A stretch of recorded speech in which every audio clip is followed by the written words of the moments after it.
Mesec dana je prošlo kako je otvoren bazen u Dudovoj šumi za sve koji žele da pronađu spas od letnjih temperatura.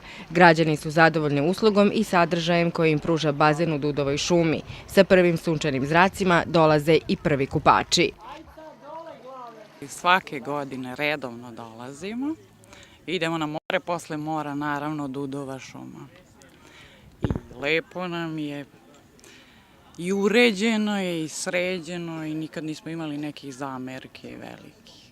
Kad imam vremena, naravno, dođem sa nekim od članova porodice. Zadovoljna sam uslugom, voda je topla, dovoljno. Za kupanje, super. Dolazimo skoro svaki dan, od utorka do subote. Deda.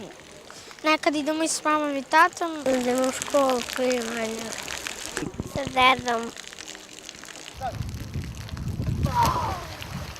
Bravo! Javno-komunalno preduzeće Stadion trudi se koliko je u njihovoj moći da pruži sve što je potrebno da svi koji leto odluče da provedu na bazenu u Dudovoj šumi budu zadovoljni. Nema ništa lepše kada ste pored vode. Direktor Robert Tot JPK Stadiona zadovoljen je posetom, ali očekuje više posetioca tokom jula i avgusta meseca.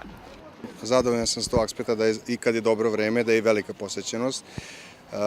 Mislim da je prošle nedelje bilo oko 3.500 ljudi na jednom i na drugom bazenu, pošto imamo dva bazena, znači otvoreni i zatvoreni bazen, i sa tog aspekta sam zadovoljan.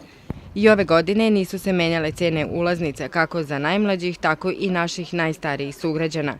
Pored otvorenog bazena, Subotičani mogu da koriste i zatvoreni bazen na Prozivci. 7 godina nisu menjane cene, tako da su izuzetno pristupačne. Na otvorenom bazenu dnevna karta je 110 dinara, vikend karta je 150 za odrasle, za decu je 100 dinara vikend karta i dnevna karta je 50 dinara, za penzionere 50. Znači vidite i sami koliko su pristupačne te cene. Jedina novina koju smo u odnosu na sve ostale cene jeste iznajmljivanje ležajki. Ove godine smo obezbedili znači, i određeni broj ležajki i od njih naplaćamo simbolično 50 dinara. Naša konkurencija u okolini koja se nas nalazi jeste koje treba da pratimo i da posmatramo i mi moramo da se prilagođavamo i stalno da napredujemo, da ulažemo u svoje bazene.